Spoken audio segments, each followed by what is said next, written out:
Today it seems that the royal family are being constantly watched by the entire world. No detail of their lives is too tiny to be fascinating. This obsession that we've got with our monarchy is nothing new. But these days we don't get to see inside their bedrooms. It's surprising to learn that it was very different in the past. And the royal bed was a public place. It was like a little stage where the future of the monarchy and the nation was played out. In this programme, I'm going to get into bed with kings and queens from history, examine their fabulous beds, and uncover the secrets of the Royal Bedchamber. And that's because I believe the rise and the fall of the magnificent royal bed reflects the rise and the fall in the power of the monarchy itself.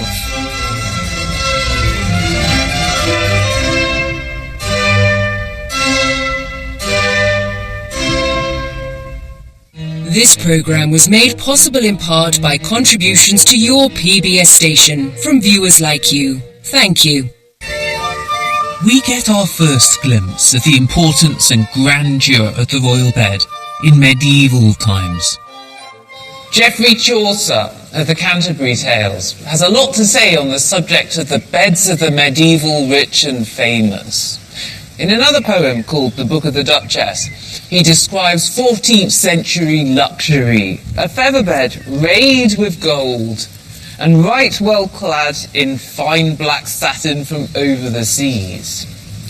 Now, surprisingly, Chaucer actually knew what he was talking about here. He had a very technical knowledge of beds. That's because, as well as being a poet, he had a whole string of different jobs in the royal household. And one of these was yeoman valet to the king's chamber. And in this job, his duties including helping to make the king's own bed. Despite Chaucer's wonderfully vivid description, it's hard to know exactly what a medieval bed was like, because on the whole they don't survive from this period. At the Tower of London, though, my curator colleagues have cunningly used a few scanty clues to reconstruct the bed of one medieval monarch, Edward I, who reigned from 1272 to 1307. Now, this bed, to our eyes, it looks a bit sort of gaudy and strange. How do you know that this is what it looked like? Well, we don't know exactly what a 13th century royal bed looked like, so we based it on a variety of different sources, a combination of building accounts, wardrobe accounts. If we look at this rather peculiar picture here... This is a sex scene! Is that a nun? Well, it's the mother of Merlin. Merlin is in the process of being conceived. Who's that then? Well, that's a demon. I love the way he's gritting his teeth and saying, I must do my duty here. She looks quite happy, doesn't she? But anyway, moving on and casting our eyes onto the bed furniture, Lucy, is the structure of the bed, the boring detail of the structure of the bed. This is what our bed is based on. So we've got the posts in the corner, and we've got this convenient opening here to allow the king to get easily onto the bed, because it's quite high. It's like a little playpen for him with a pencil. Exactly. It would have been very comfortable, I think. Yeah. How did you choose this lovely rich red colour? This is based on the wardrobe accounts of Margaret of France and on Edward's children. What about that white fur? Is that an accurate detail? The royal family had coverlets and quilts with fur on the underside to keep them nice and warm, and often this were miniver or squirrel fur. And the most expensive form of fur you could have really was vair, which was made from the bellies of northern red squirrels. The white bellies of the squirrels, yes. That's so sumptuous. Yes. Now, you mentioned the accounts of the Queen and the accounts of the King. Were they not sleeping in the same bed? No, they tended to come together for conjugal relations, but most of the time they had their own household and they had their own bedchambers. And we know about this particularly in this early period from an account from Henry III's reign in 1238 at Woodstock Palace. And Henry survived an assassination attempt on him because he was in bed with the Queen in her apartment, whilst the assassin came to his apartment, and of course he wasn't there. He was saved by sex. Indeed. Good old Henry.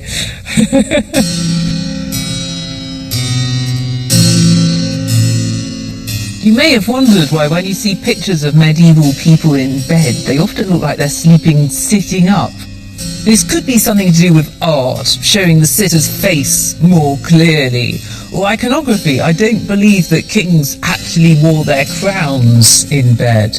But there's another explanation for it. Early beds, until the 17th century, were often strung with ropes, so the mattress was sitting on a construction a bit like a hammock. You can't lie flat in that. You're forced to adopt the position of a banana. And this bed is demountable. It comes apart, and the accounts for medieval beds often include big leather bags to pack them into, and the king would take it with him when he travelled to a new castle. Sleeping in this was a bit like camping. The king's portable beds reflected the mobile lifestyle of medieval monarchs. Kings were constantly on the move. Their beds travelled with them from castle to castle, and setting up the royal bedchambers each time was a huge operation. The king even had a massive warehouse where his bedroom furnishings were stored, ready to be dispatched wherever he needed them.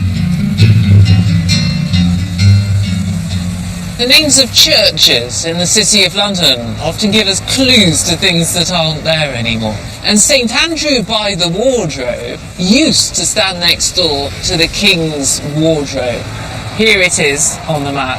And the wardrobe wasn't a big piece of furniture. It was this vast complex of buildings here. It's called the Wardrop. It was a big storage facility. The people who worked here were called the Warders of the Robes. And it was their job to look after the king's gowns and his clothes, but also his soft furnishings, including his bedding. Their inventories talk about the king's bolsters and his fustian pillows.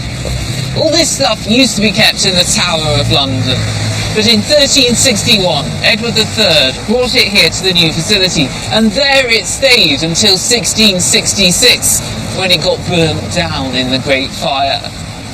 After the fire, the site was redeveloped, and it turned out that it was big enough to take 30 normal people's houses.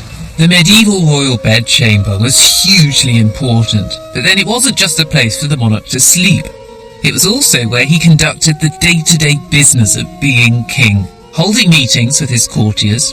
The most trusted of them, the Lord Chamberlain, was literally the lord of his bedchamber, and he needed to travel around his realm to show himself to his people, maintaining order and discouraging rebellion simply by his presence. If you look at the last 7 medieval kings, and by that I mean the 7 running up to Henry VIII, no less than 4 of them seized the throne by violence. That means they weren't inheriting it from their fathers as the result of activity in the royal bedroom. At this period, the battlefield is still a better means of gaining power. When Henry Tudor entered the Wars of the Roses with his victory in 1485, he finally brought stability to the monarchy and the country. His Tudor successors would no longer constantly have to pack up their beds and go campaigning to protect their realm against usurpers. By the time we get to the reign of Henry VIII, the royal lifestyle has settled down a bit. He is still travelling from palace to palace, but each one now has a dedicated, specialised bedchamber. Considering that Henry had 60 palaces to choose from, it's a shame that none of his Tudor bedrooms survive. Although we can look elsewhere to get a glimpse of the sort of bed he would have slept in.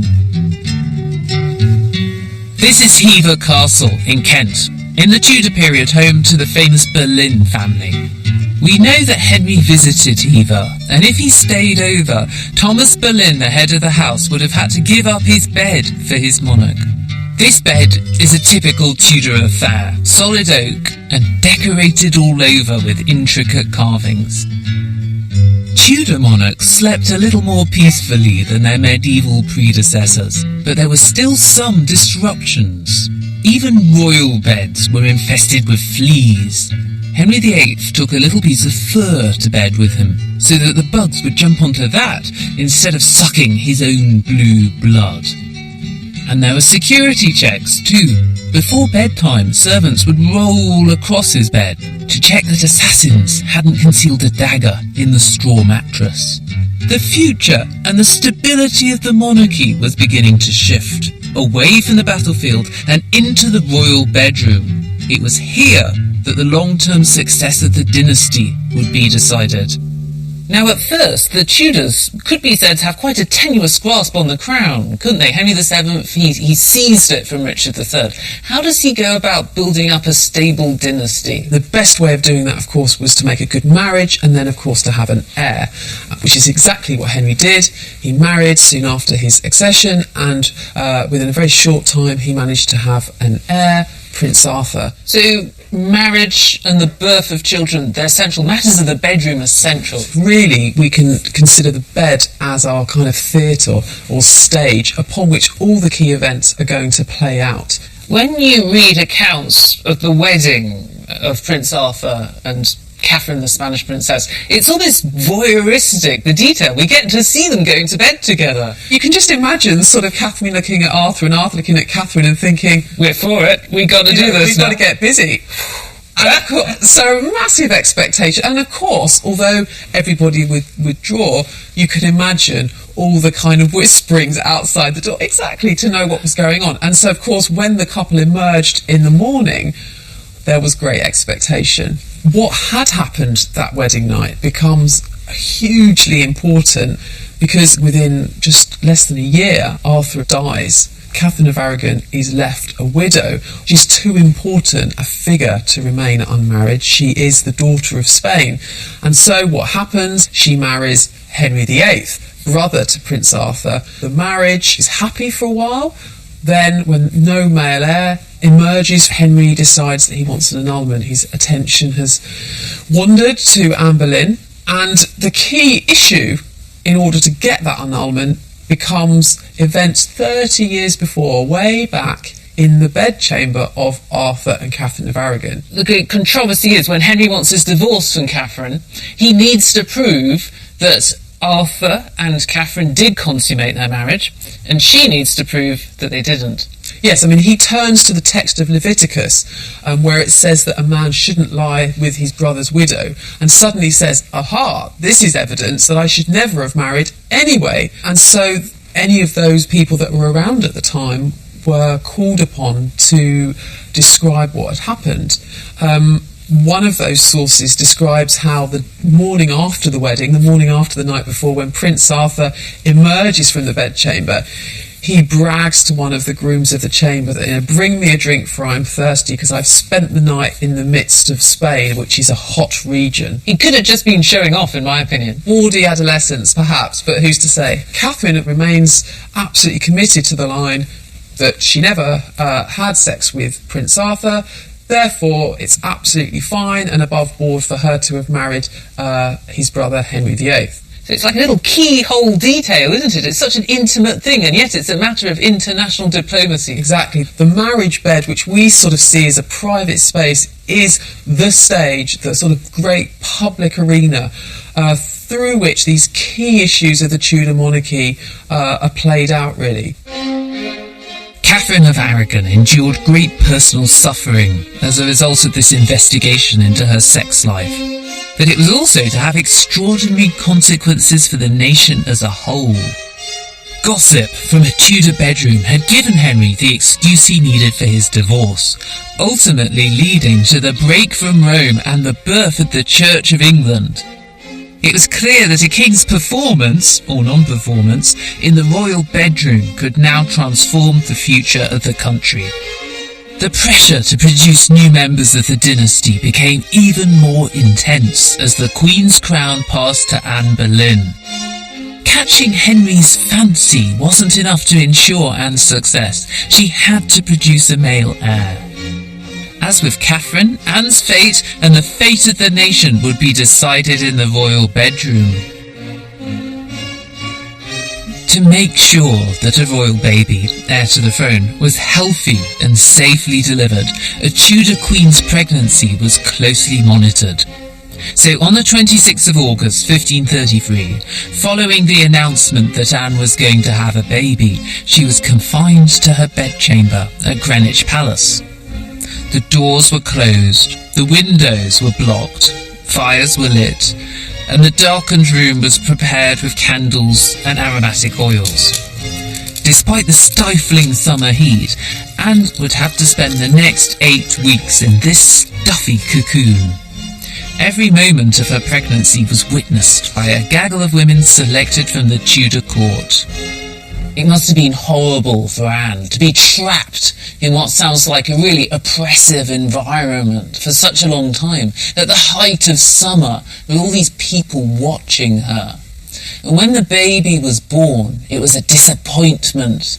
Everybody had been hoping and praying for a boy to secure the succession, but Anne's baby was a girl. For her, this was a personal tragedy. It was a step on the journey towards her fall and ultimately her execution.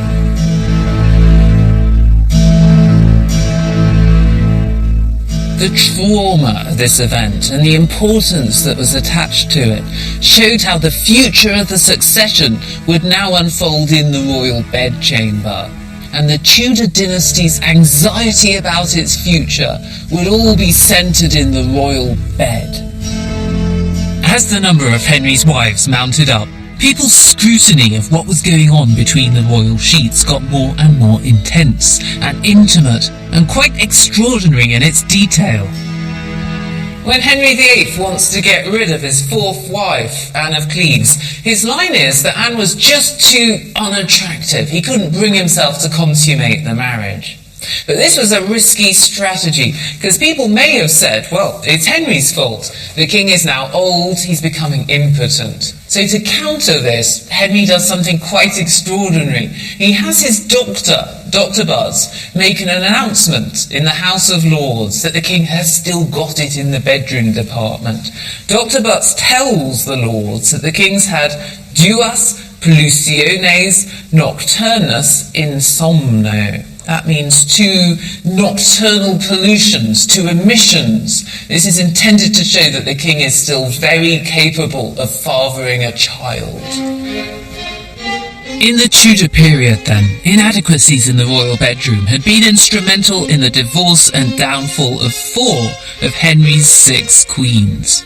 And when none of his children produced heirs of their own, it was the end of the Tudor dynasty. Under their successors, the Stuarts, the royal bedroom would get even more splendid, and the pressure to reproduce got even more intense. After a rather bad patch for the monarchy, the Civil War, Charles I's annus horribilis, and 10 years without any monarch at all, Charles II was unexpectedly restored to the throne.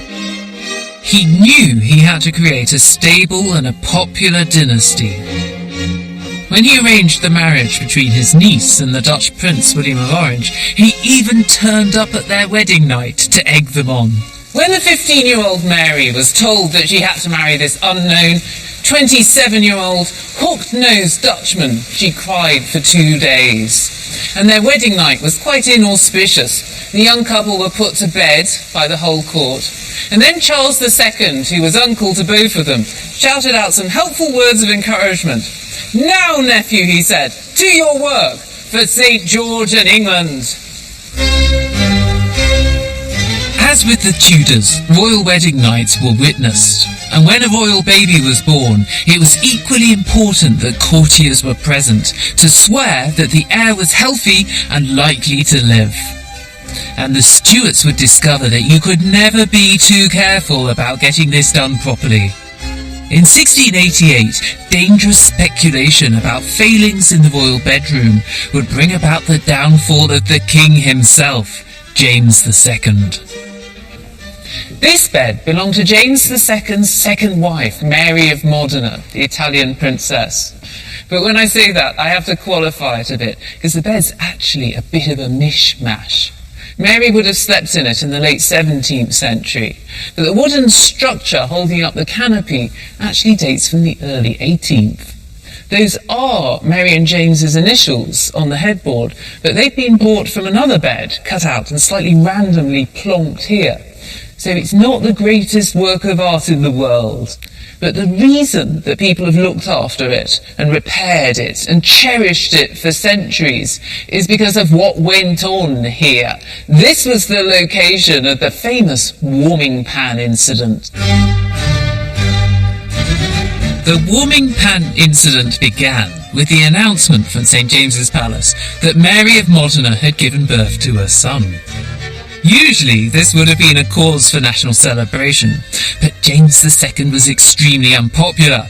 He was autocratic, he was arrogant, qualities that most of his subjects hoped that they'd seen the last of when they beheaded his father Charles I.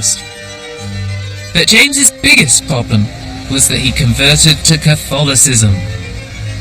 Large numbers of his subjects weren't keen on returning to the Church of Rome. But now, with the news that James had a Catholic heir, there was a real threat that Catholicism would be back for good.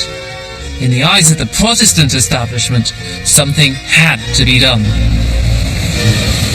James's Protestant enemies put it about that his baby boy had died. And to cover this up, an imposter baby, a changeling, had been smuggled into the Queen's bed. This became a very elaborate story with all kinds of circumstantial detail. People even produced maps showing the route by which the baby is said to have been smuggled into the palace. This is ever so detailed. He came in here, they said, and he was carried through these rooms, round the corner, along here, through these rooms, and finally along here into the Queen's bedchamber. And how was the baby supposed to have been transported? Well, it was in the 17th century equivalent of a hot water bottle. It's a metal pan, you fill it with hot coals, use it to warm the sheets. And this is the infamous warming pan. As the rumours gained credence, James got more and more furious. Hoping to kill the speculation, he published the results of an official inquiry into exactly who'd been at the birth and what they'd seen. Now clearly this inquiry was a bit of a farce. There were 40 witnesses to this birth. You can't even fit a baby into one of these things. But it was a good story, and this meant a lot of people believed it. The smear campaign had worked, and within months, James had fled the country. After James II was overthrown, the crown passed jointly to his daughter Mary and to her husband, James's own nephew, William of Orange, both of them strongly Protestant. These two, William and Mary, had been very keen on the warming pan story and had done their best to spread it about to damage James. William and Mary came out on top, but their succession had come at a price. Before being crowned, they'd had to agree that they'd be answerable to their people and to Parliament. As their position changed, so too did the role of the royal bedroom.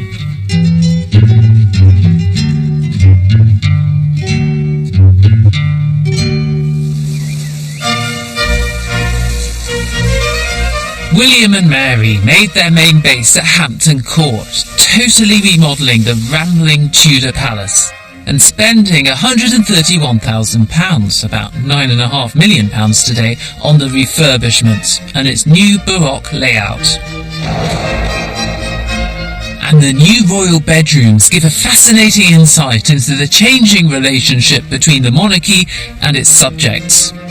A dynasty's success was now just as dependent on winning over the political classes as it was on producing heirs. So there was less of a focus on the bedroom in terms of marriage and childbirth. Its importance now lay as a place where elaborate ceremonies were played out, where aspirational courtiers would try to gain access to the king to exert their influence. In the 17th century, this was almost literally a corridor of power. What you needed to make it as a courtier was face time with the king. These are his rooms, and they're laid out in a chain that gets increasingly exclusive as you go up it.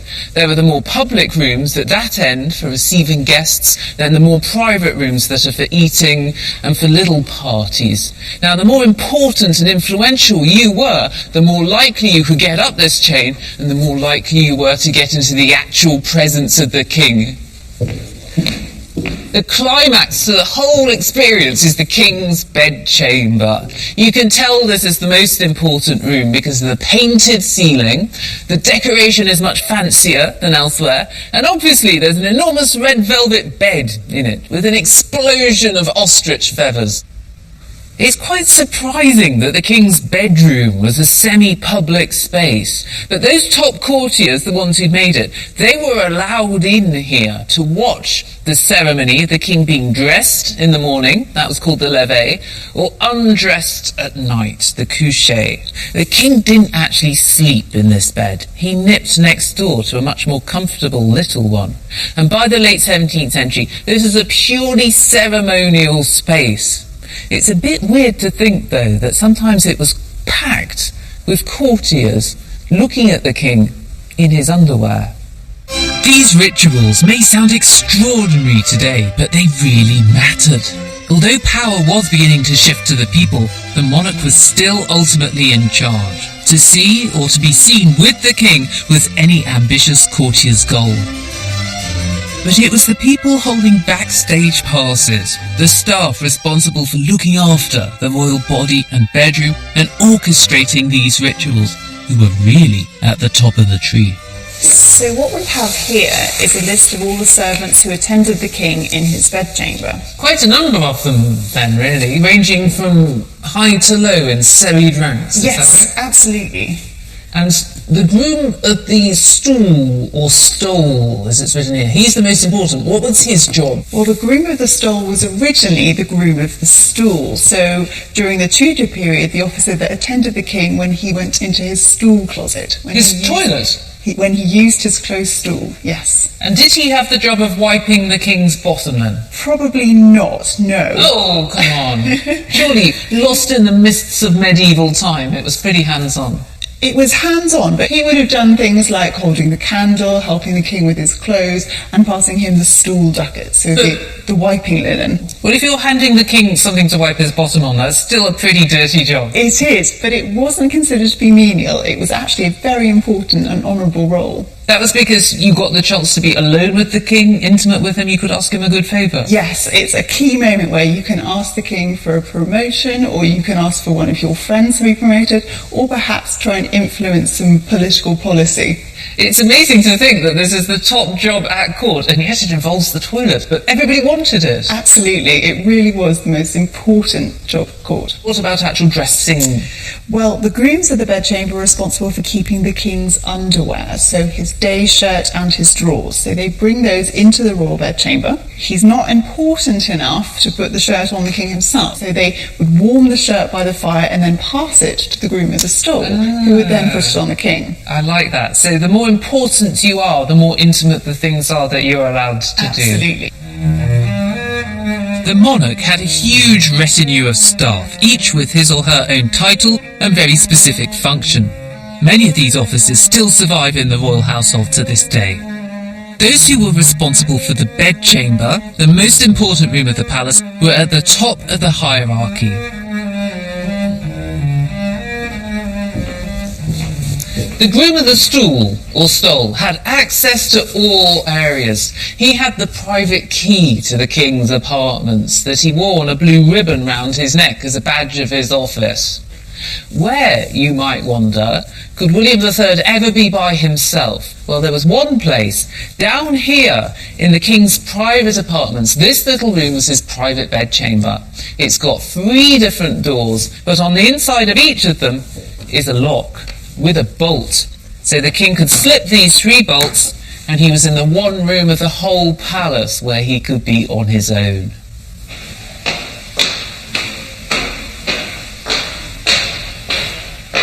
This is what you might call the service entrance to the king's bedchamber. It's a secret hidden set of stairs called the back stairs. Here you might meet the necessary woman coming down with the chamber pot when it was full, or other servants going up with food and drink and clean sheets. This was very heavily guarded to keep out any riffraff, but sometimes you might meet some very important people here.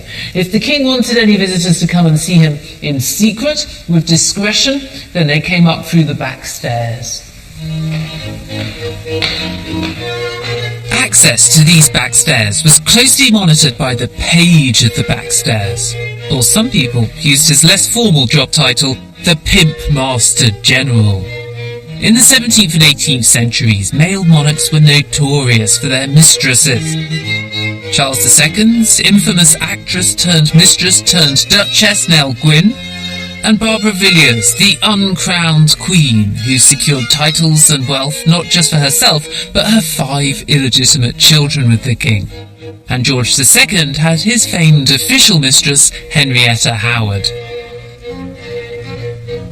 Today, if somebody has a mistress, it's almost by definition a secret thing, isn't it? And yet everybody knew who these women were. Absolutely. In the 18th century, it was a very public figure. If you were a royal mistress, it was an official position. And the likes of Henrietta Howard, long-term and indeed long-suffering mistress of George II, she's given a salary, she's given a pension when she retires. It's all very public and out in the open. It's as official a position as any other that you'd find at court. What sort of contemporary accounts are there about Henrietta's behaviour?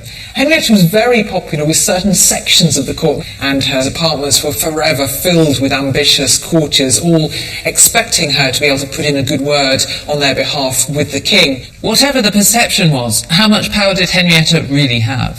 I think the truth was Henrietta had very little power. We can't actually trace any action or gift that the king made that was thanks to Henrietta's influence. So I think really she had nothing. She had very, very little. But actually her enemy, Lord Hervey, probably put his finger on it, because he writes quite a lot about this in his memoirs. He says that she was forced to live in the constant subjection of a wife, with all the reproach of a mistress, to flatter and manage a man whom she must see and feel had as little inclination to her person as regard to her advice. That's terrible then. She has to put up with all the tough stuff of being a wife, being bossed around, but at the same time she doesn't get the fun of being the queen, because she has no real tip-top official position. But actually it didn't matter, in fact, whether Henrietta had power or not. The idea that she had it was enough to secure her position.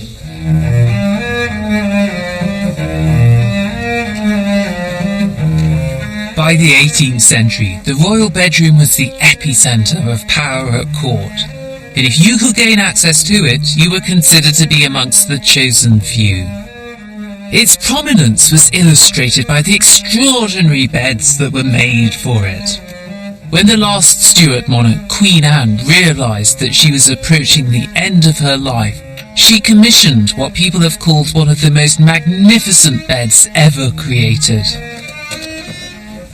This is Queen Anne's bed, and we believe that she commissioned this for a very special reason.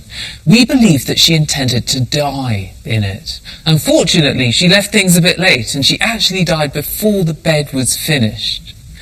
But if you think about a bed fit for a queen, this has to be what comes to mind. It's so tall, it's so brightly coloured, it's so rich. And Anne's successors valued it ever so highly. 100 years later, George III called this the most splendid bed in the universe. Anne's bed reflects the height of Baroque furnishing fashions. The fabric alone cost about £78,000 in today's money. Even the parts of the bed that you're not supposed to see are incredibly sumptuous. Here are the 5 mattresses. And look at this, they go from rough to smooth.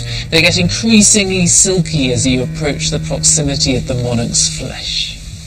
When Queen Anne commissioned her deathbed in 1714, it didn't just express her personal taste, it was a political statement.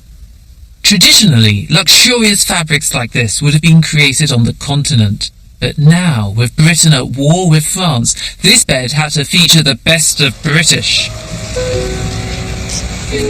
Today, Gainsborough Silks in Suffolk is one of the oldest silk weaving firms in the country, and the only one to hold a royal warrant. We've got fabrics from dating back as early as the 15th century right through to 20th century. We've got one for Buckingham Palace here. Well, they've kept you quite busy, haven't they? Absolutely. It doesn't say where they're going. No, we're always quite private about that side of things.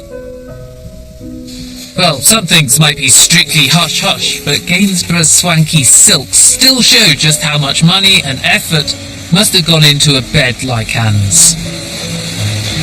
How many metres can the machine produce in one day? On a good day here, we'll do between 8 and 10 metres of fabric. Oh, that's not much. Yeah, no, not really, not by modern standards. If a weaver from 1714 were to come here, how much of the setup would he recognise? You'd probably recognise the majority of the setup, basically. Weaving's been the same for centuries. Obviously some more modern innovations, for example the power, but apart from that, it's all pretty much familiar. Now, what's the name of the beautiful pattern that Lee's weaving Yeah, here? this is one of our designs, Bologna, which is a early 18th century design. It's very similar to the damask woven for Queen Anne's bedchamber at Hampton Court, isn't it? Absolutely. We know from the accounts that she needed 300 metres worth of silk. That's an incredible amount of fabric for a hand weaver at the time to be doing. They may do a couple of metres a day, so you're probably looking at about a year's work. A year's work? Yeah, Wow. yeah. That cost her nearly £400, which in today's money is £78,000. Hasn't that got more expensive? Probably slightly less than that, but not very much. Less? I think we'll probably be... It's a bargain at this place. Between £50,000 and £60,000 of fabric. For 300 metres? Yeah, yeah. That's still quite a lot of money. It's still a lot of money. With an affluent and growing middling class in the 17th and 18th centuries, it wasn't only kings and queens who desired the conspicuous consumption involved in a royal bed. The lust for luxury began to filter down from the palace to the people. Samuel Pepys's diaries are the most intimate of the 17th century, and in them he takes this childish glee in the things that he owns, including his 2 goose-down mattresses for his bed. And when he gets a second bed, it's even better. This is what he has to say. "Mighty proud I am, and ought to be thankful to God Almighty that I'm able to have a spare bed for my friends." In the 17th century, beds were something that everybody wanted to be able to boast about.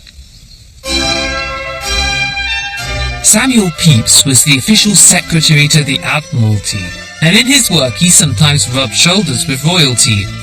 But he wasn't grand enough ever to expect a king or queen to visit his house. For those a bit higher up the social ladder though, the idea of owning a bed fit for a king or queen could be a realistic ambition. Some courtiers weren't content with gaining entrance to the monarch's bedroom at the levee. Even better than that was to have the king or queen come to visit you in your own home. This was the age of the phenomenon of the state bed in commoners' houses. Noblemen and aristocrats would buy one of these fabulous pieces of furniture and often build a special bedroom to put it in, all in the hope of a visit from the king. But this was risky. You could end up bankrupt and disappointed because there was no guarantee that the monarch would actually show up. That's what happened to the owner of Dereham Park near Bath. They spent a lot of money on this fabulous bed for Queen Anne, but she never arrived to sleep in it. And the same thing happened here at Kedleston Hall, which is by Derby.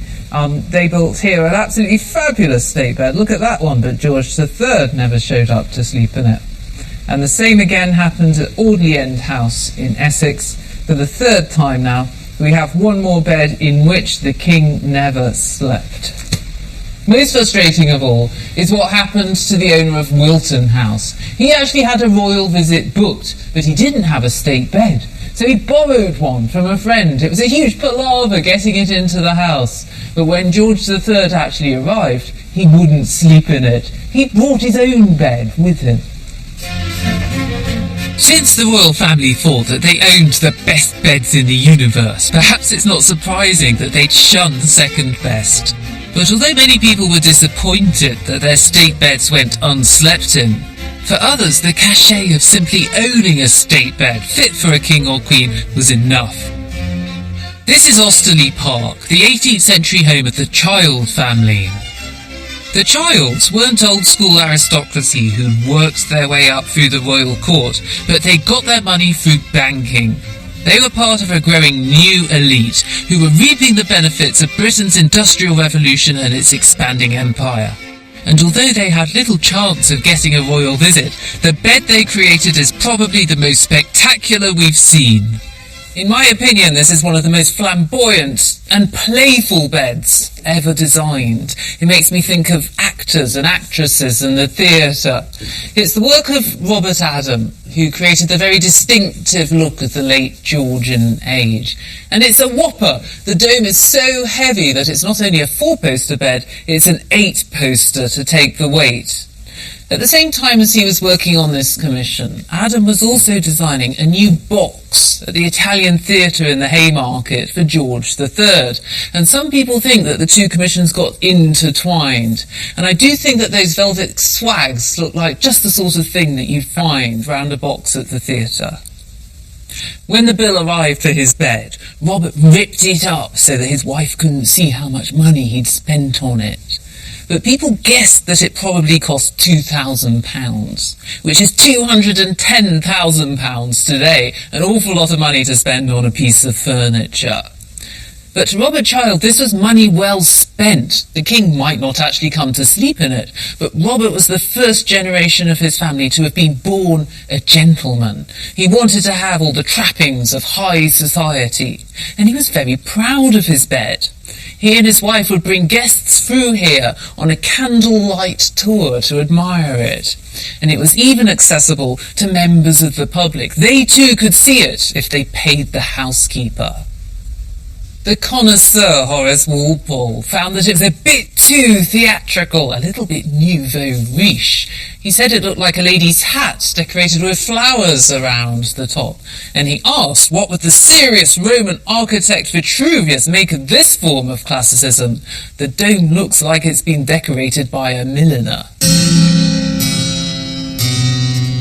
The bed may have got mixed reviews, but Robert Child had certainly succeeded in creating a talking point. This bed intrigues me even more because nobody really expected it to be used. Even though it was brand spanking new, it was a relic from a lost way of life. By the end of the 18th century, even the royal family themselves had stopped commissioning state beds. The very last one was ordered by George III's wife, Queen Charlotte.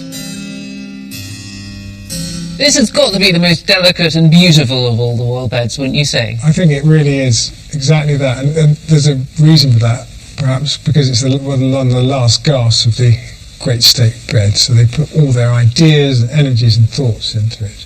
And the theme is English country garden, but there's nothing informal about it, is there? Absolutely not. It's a very neoclassical design. It probably involved a royal architect, perhaps even William Chambers, the leading king's architect himself. The textiles are very much to do with the Queen's own interest and her passionate interest in gardening and botany. What's that one there? That looks like some kind of tulip. And I think, is that a rose? Or is it a big peony? What's that one? We could be looking at this all day, Lucy. There are 4,200 flowers on it. 4,200, and they're all different? Every one different, every little posy carefully drawn in a range. And each one would have probably taken about a day or more to stitch. But it's a bit funny and ironic, because Queen Charlotte never actually slept in it, did she? No, by this time the state bed is a largely pointless object, and they're made to occupy the space where there must be a bed in a great state apartment, but there is no longer the levee in the morning when people attend the monarch and watch them getting dressed. They don't sleep in these beds at all. The levee has sort of become an afternoon tea party. The levee itself is an all-male affair now, and it's carried on in the late morning or the early afternoon by the king, largely at one palace in particular, St James's Palace, and it's a social gathering where business is conducted between gentlemen of the aristocracy and the king. So nobody gets to take their clothes off anymore? Nobody takes their clothes off, there's no bed presence, it's just a word, and it carries on right through to the 20th century. Why do you think, then, that this great phenomenon of the state bed falls into decline? By this time, the king and queen, they're no longer actually ruling from their own palaces and ruling particularly from the bedchamber. And so you don't have to have all the great and the good assembled around you all the time. So a bed like this, it's become a dinosaur, hasn't it? It is exactly that. Politics has moved from the bedchamber to the Houses of Parliament, so these beds are no longer required. Families like the Childs of Osterley no longer needed royal patronage to maintain their wealth and status. If anything, they were often richer than the king was. They weren't queuing up for jobs anymore in the royal household, or competing for access to the royal bedchamber. And some people began to ask what was the point of this whole paraphernalia of palaces and state beds.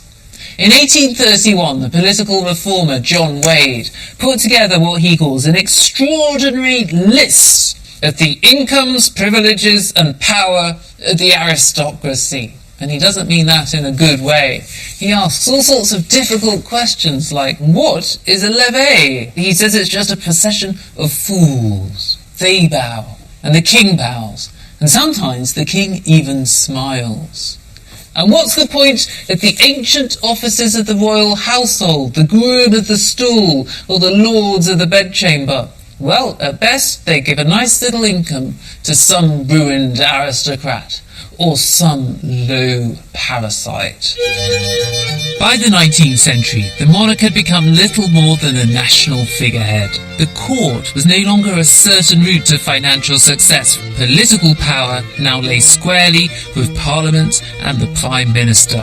But there would be one final remarkable episode before the royal bedroom lost its power and significance for good. In 1839, just 2 years into Queen Victoria's reign, the Parliamentary Archives tell the story of the greatest upset in the royal bedchamber since the warming pan incident 250 years before. In 1839, Victoria was still a young and inexperienced and unmarried queen. She relied a lot on her Prime Minister, Lord Melbourne, the Whig. But he fell from power. Victoria was very upset. What was supposed to happen is that Melbourne's rival Robert Peel, the Tory, should have formed the government.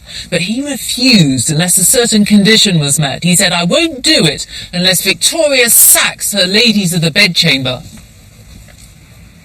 Now, what was Peel's problem? Lots of Victoria's ladies were Whigs, and he was worried that these people who were intimate with the Queen would be rude about the Tories. He wanted them replacing with people from his own party. But Victoria refused. These people were her friends. She didn't want to be surrounded by some strange Tory ladies. There was a standoff. Now, you might think that this sounds like a ridiculous storm in a teacup, but actually it's a constitutional crisis. There is no Prime Minister. It all comes out in the House of Commons. Here we have it in ministerial explanations. And Peel has to defend himself. He has to give a blow-by-blow account of the whole debate. Here he says he's been to see her last Thursday, and verbal communications took place on this subject. And then she writes to him saying, no, I won't sack my ladies. That would be repugnant to my feelings. Eventually, Victoria has to back down. She has to accept that she's now the servant of her people. She can no longer have powerful political friends in her bedchamber. Under Queen Victoria, matters of state would no longer unfold in her or in anybody else's bedroom. When her favourite Prime Minister, Benjamin Disraeli, came to office and bought Hewington Manor, owning a big house was a prerequisite of his job. But although he was the most powerful man in the country, his bedroom was rather a low-key affair. Hewington did have a state bedroom, but it was just a hangover from when the house was built 100 years earlier. So when Disraeli was here, this top floor was really his servants' quarters, but we do know he had a smoking room here as well. Famously called Tobacco the Tomb of Love. The Tomb of Love. That's brilliant. I did enjoy going past that no admittance sign. That's a good thing to do.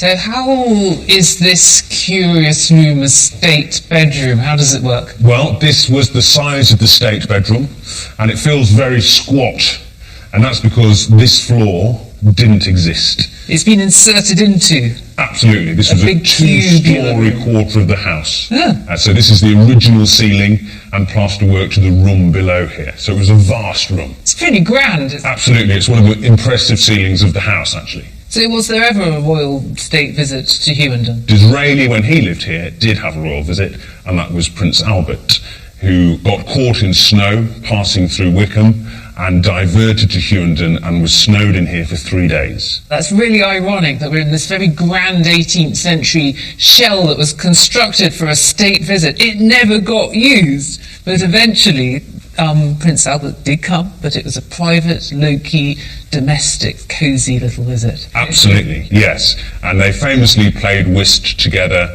and had, what by all accounts was a really enjoyable 3 days. So Disraeli's state visit happened purely by accident. He didn't crave the ceremonial charade that went on between monarchs and their subjects in the century before. Although Victoria and Albert may have had little choice in the removal of politics from their bedchamber, the removal of publicity was no great loss. It actually suited their sensibilities.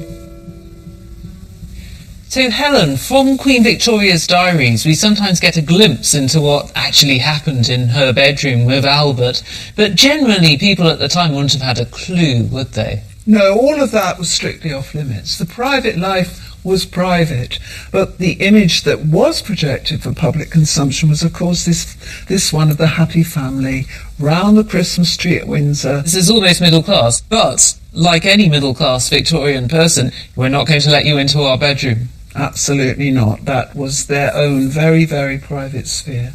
But there's enough to show that Victoria was a very lusty woman, enjoyed the physicality of her relationship with Albert. The sex life was certainly driven by Victoria's very strong sexual appetites. When Victoria became pregnant, was this announced to the public? Oh, absolutely not. Nothing was said virtually until she's had the baby. There's this polite announcement, as you get in most of the press, about the accouchement of the Queen. The Queen became unwell. So it says here, the Queen was brought to bed on Tuesday after an indisposition of a few hours' duration. They usually say that. Just an indisposition.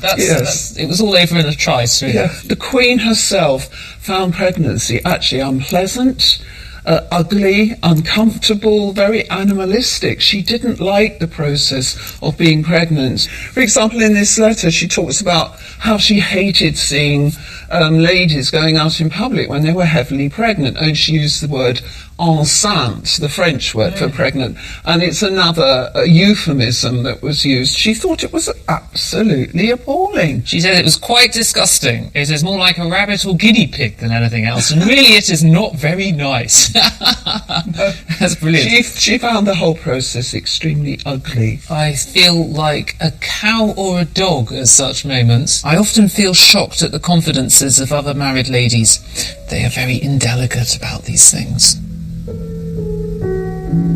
Victoria just believed that matters of the body should be kept private, especially childbirth and what went on in bed. You can see this preference by comparing her favourite palace, Osborne House on the Isle of Wight, to other royal residences. Osborne is private. It's a holiday retreat on an island, and its bedchamber was somewhere that Victoria could escape and enjoy time alone with her husband.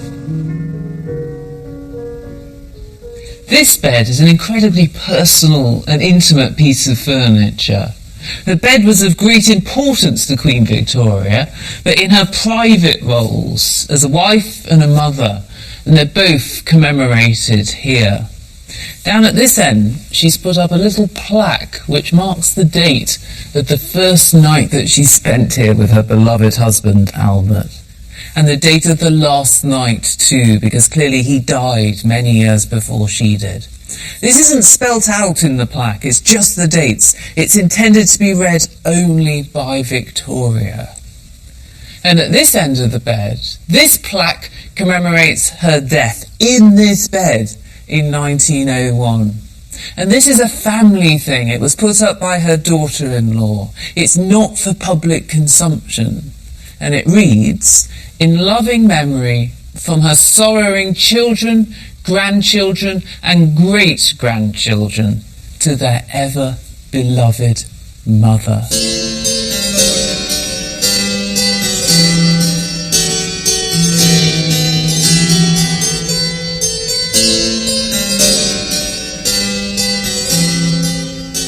In Queen Victoria's bedroom, you do feel like an intruder, like you're not really allowed to be there. And for many years, the public weren't. When Osborne House was opened up shortly after Victoria's death, the bedroom suite was kept private until 1955, and visitors were kept out by these iron gates. When the royal bedroom door swung closed in Victoria's reign, it stayed closed. Today the royal family don't release details of what may or may not go on in the royal bedroom. Any knowledge that does get out is stolen. As the power of the monarchy has waned over the centuries, the royal bedchamber has also faded out of public sight. When medieval kings moved around their realm, their mobile bedchamber was the key to their administration. Under the Tudors and the Stuarts, it was essential to the success of a royal dynasty. And throughout the 18th century, it became more of a ceremonial space, where aspiring courtiers could still gain influence and status. But ever since Queen Victoria, the bedroom has become a totally private domain. The royal bedchamber may have lost its political significance, but we're still just as fascinated as we ever were about what goes on inside it. And that's because the story of the royal family, marriage, childbirth, renewal, is still central to the story of Great Britain.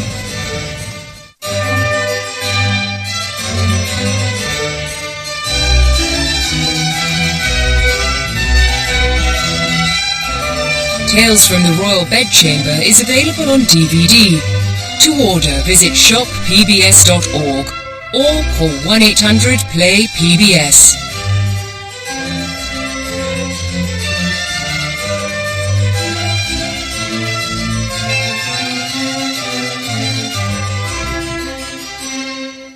This program was made possible